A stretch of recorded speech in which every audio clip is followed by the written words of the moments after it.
Le titre de ce livre, c'est Les prophéties bibliques. Il est écrit par le bien-aimé frère Marc Tapenous. Nous sommes à la 6e et grande partie de ce livre. Grande partie 6 de ce livre, chapitre 3, petit 6-3, l'amour. Le ciel sera, durant l'éternité, le séjour de l'amour parfait. Dieu est amour et il en remplira le ciel. Comme il sera tout en tous, les rachetés seront remplis de son amour. Or, maintenant, ces trois choses demeurent, la foi, l'espérance, l'amour. Mais la plus grande de ces choses, c'est l'amour. En parenthèse, 1 Corinthiens chapitre 13, verset 13. Nous connaîtrons alors d'une manière parfaite l'amour de Dieu révélé en Jésus et nous l'aimerons comme lui nous aime. Ainsi se réalisera pleinement le vœu que le Seigneur Jésus exprima avant d'aller à la croix. Et je leur ai fait connaître ton nom et je le leur ferai connaître afin que l'amour dont tu m'as aimé soit en eux et moi en eux. En parenthèse, Jean chapitre 17, verset 20. Grande partie 6 de ce livre, chapitre 3, petit 6-4, la sainteté. Et il n'y entrera, en parenthèse, dans la sainte cité, aucune chose souillée. En parenthèse, Apocalypse chapitre 21, verset 27. Dieu est saint et le ciel est la demeure de sa sainteté. En parenthèse, Isaïe chapitre 6, verset 3, Isaïe chapitre 57, verset 15. Mais ce lieu est aussi le séjour de la beauté et de la magnificence. Son œuvre est glorieuse et magnifique et sa justice demeure à perpétuité. En parenthèse, Somme chapitre 111, verset 3. Ce qui fait la splendeur du ciel, c'est la présence de Dieu lui-même, source de toute perfection. De Sion, perfection, la beauté, Dieu a fait, lui, sa splendeur. En parenthèse, Somme chapitre 50, verset 2. Toi qui es assis en les chérubins, fais-lui ta splendeur. En parenthèse, Somme chapitre 80, verset 1. Tes yeux verront le roi dans sa beauté. En parenthèse, Ésaïe chapitre 33, verset 17.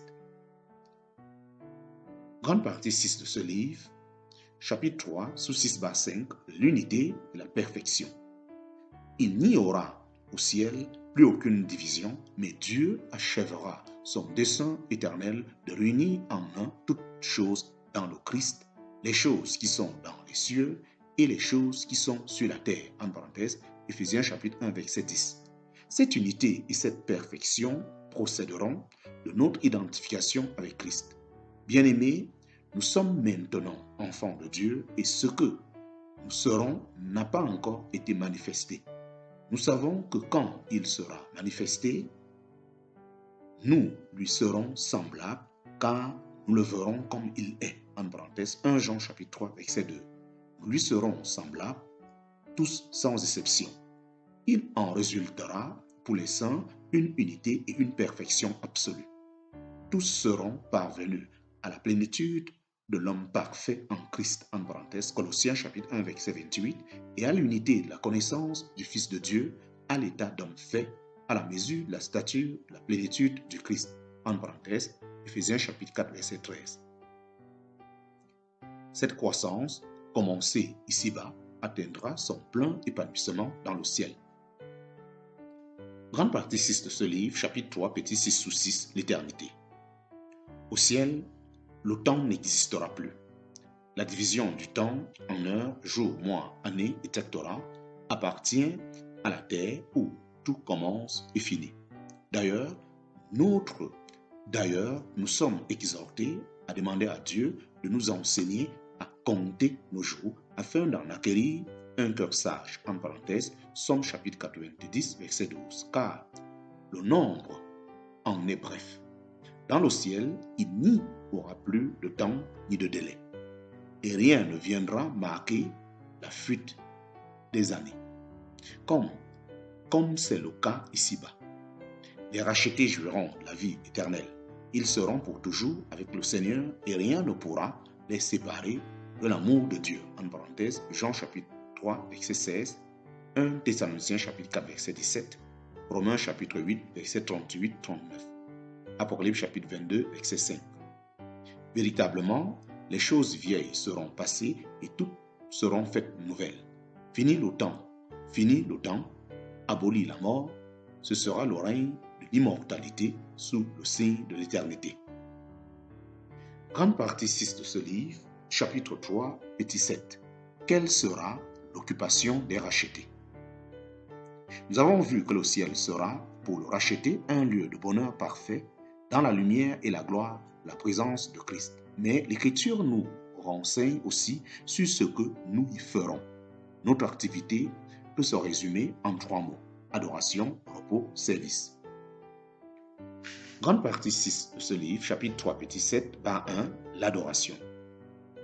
Dieu cherche sur la terre déjà des hommes qui l'adorent en esprit et en vérité. En parenthèse, Jean chapitre 4, versets 23 et 24.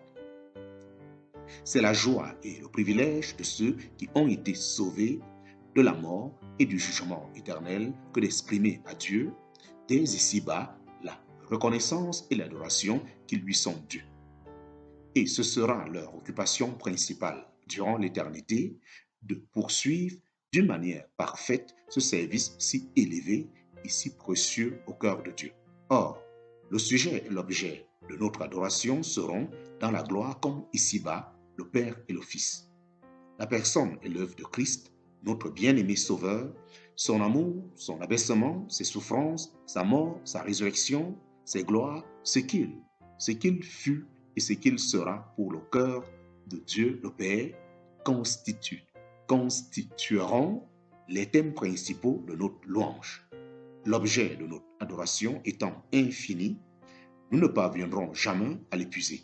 Par conséquent, non seulement elle ne cessera ni ne fléchira, mais au contraire, elle ira croissant et s'élevant au fur et à mesure que nous pénétrerons plus avant dans la jouissance de la personne et de l'œuvre de Christ. Cette adoration s'exprimera par des chants de louange comme nous en entendons retentir à plusieurs reprises dans les scènes symboliques de l'Apocalypse. À nos voix, les anges joindront parfois les leurs, quoique les motifs d'adoration des rachetés soient différents de ceux que occuperont les anges, qui n'ont pas été les objets de l'amour de Dieu comme nous-mêmes. Ils n'ont pas été sauvés de la mort. Le sacrifice et la victoire de Christ ne leur étaient pas destinés. Ils ne sont pas enfants de Dieu. Néanmoins, ils louent Dieu depuis l'éternité passée et poursuivront ce service durant l'éternité future en compagnie des rachetés. Mais l'adoration de ceux-ci s'exprimera aussi par une contemplation mutuelle et fervente. Il y aura l'éloquence, silence dans le ciel. Ses esclaves verront sa face et son nom sera sur leur front. En parenthèse, Apocalypse chapitre 22, verset 3. Alors que l'homme sur la terre, fût-il un racheté, ne peut voir Dieu sans mourir, en parenthèse, Exode chapitre 33, verset 20, les saints glorifiés pourront paraître devant lui et le contempler dans la face de Christ. Bien plus, ils porteront son nom sur leur front, témoignage irrécusable qu'il lui appartienne. Dans le ciel, les regards de tous seront fixés sur cette glorieuse personne sans qu'aucun obstacle ni aucune distraction vienne les en détourner parce que nous désirerons le connaître toujours mieux. Job se réjouissait à cette pensée et moi, je sais que mon Rédempteur est vivant et de ma chair, je verrai Dieu que je verrai moi pour moi-même et mes yeux le verront et non un autre. En parenthèse, Job chapitre 19, versets 25 à 27. Chaque racheté au céleste séjour pourra lui aussi contempler pour lui-même la face de son Sauveur. Alors, dans l'extase muette, tous ensemble, ils jeteront leur couronne à ses pieds et se prosterneront. Nos yeux contempleront sur la face adorable du Sauveur, de l'époux, la suprême beauté. Et nous pourrons sonder le mystère insondable, la grâce sans borne et de la charité. Le psalmiste exprime lui aussi son ardent désir de voir le Seigneur. J'ai demandé une chose à l'Éternel, je la rechercherai, c'est que j'habite dans la maison de l'Éternel tous les jours de ma vie, pour voir la beauté de l'Éternel et pour m'enquérir diligemment de lui dans son temps. En parenthèse, Psaume chapitre 27, verset 4. Moi, je verrai ta face en justice. Quand je serai réveillé, je serai rassasié de ton image. En parenthèse, Psaume chapitre 17, verset 15. Mon âme a soif de Dieu, du Dieu vivant. Quand viendrai-je et paraîtrai-je devant Dieu? En parenthèse, Psaume chapitre 42, verset 2. Ainsi, chants de louange et adoration muettes se succéderont durant l'éternité à la gloire de Dieu et de Christ dans une harmonie parfaite qui laissera loin derrière elle les accents de notre louange actuelle. Grande partie 6 de ce livre, chapitre 3, sous cette barre de le repos. La vie du croyant ici-bas est faite de luttes incessantes et de preuves diverses. Il ne peut jamais déposer l'armure complète de Dieu et même lorsqu'il a remporté une victoire, il doit non point se reposer, mais tenir ferme. En parenthèse, Éphésiens chapitre 6, verset 13. Le repos est pour le ciel. Certes, nous pouvons en jouir dès maintenant par la foi, en parenthèse, Hébreux chapitre 4, verset 8 à 11. Mais il ne devient une réalité éternelle que lorsque nous sommes arrivés au port céleste et il n'atteindra sa pleine et complète signification qu'après le retour de Christ où tous les saints ressuscités ou transmués entreront dans la gloire. En parenthèse, 2 Thessaloniciens chapitre 1 verset 7. Alors, en effet, ce repos sera enrichi par l'adoration des saints glorifiés. Grande partie 6 de ce livre, chapitre 3, petit 7, bas 3, le service. Et ses esclaves le serviront. En parenthèse, Apocalypse chapitre 22, verset 3. Aucun passage ne nous permet de préciser en quoi ce service consistera. Il s'agira pour les racheter d'accomplir la volonté du Seigneur dans tout ce qu'il leur confiera en rapport avec sa gloire. Ce service sera parfait et satisfera pleinement le cœur de celui pour l'amour duquel il sera accompli. Quelle part glorieuse et infiniment bénie tous les pécheurs peuvent se l'approprier en acceptant simplement le salut qui leur est offert aujourd'hui par le Seigneur Jésus. Il y a place pour eux tous dans le ciel. Partout retentit le message que le roi fait proclamer depuis près de 2000 ans. Tout est prêt, venez aux noces. Avant de clore le Saint Livre, il adresse un ultime appel à ceux qui ont soif de pardon, de paix et de vrai bonheur. À celui qui a soif, je donnerai, moi, gratuitement, de la fontaine de l'eau de la vie. Celui qui vaincra héritera de ces choses, et je lui serai Dieu, et lui me sera fils.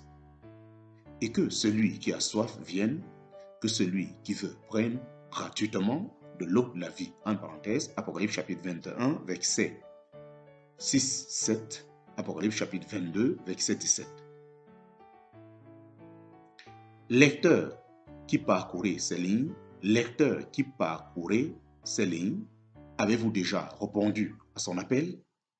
Sinon, ne renvoyez pas à plus tard. Lecteur qui parcourez ces lignes, avez-vous déjà répondu à son appel? Sinon, ne renvoyez pas à plus tard. Venez à Jésus aujourd'hui. Décidez-vous franchement pour lui. Acceptez cette eau de la vie, ce salut qu'il offre gratuitement à tous les pécheurs. Il a fait ce qui était nécessaire pour vous ouvrir l'accès du ciel. À vous de décider si vous y passerez l'éternité ou si vous serez jeté dans les temps de feu. Écoutez une fois de plus les paroles de Jésus. En vérité, je vous dis que celui qui entend ma parole et qui croit celui qui m'a envoyé a la vie éternelle et ne vient pas en jugement, mais il est passé de la mort à la vie. En parenthèse, Jean chapitre 5, verset 24. Nous sommes à la fin de la 6e et grande partie de ce livre.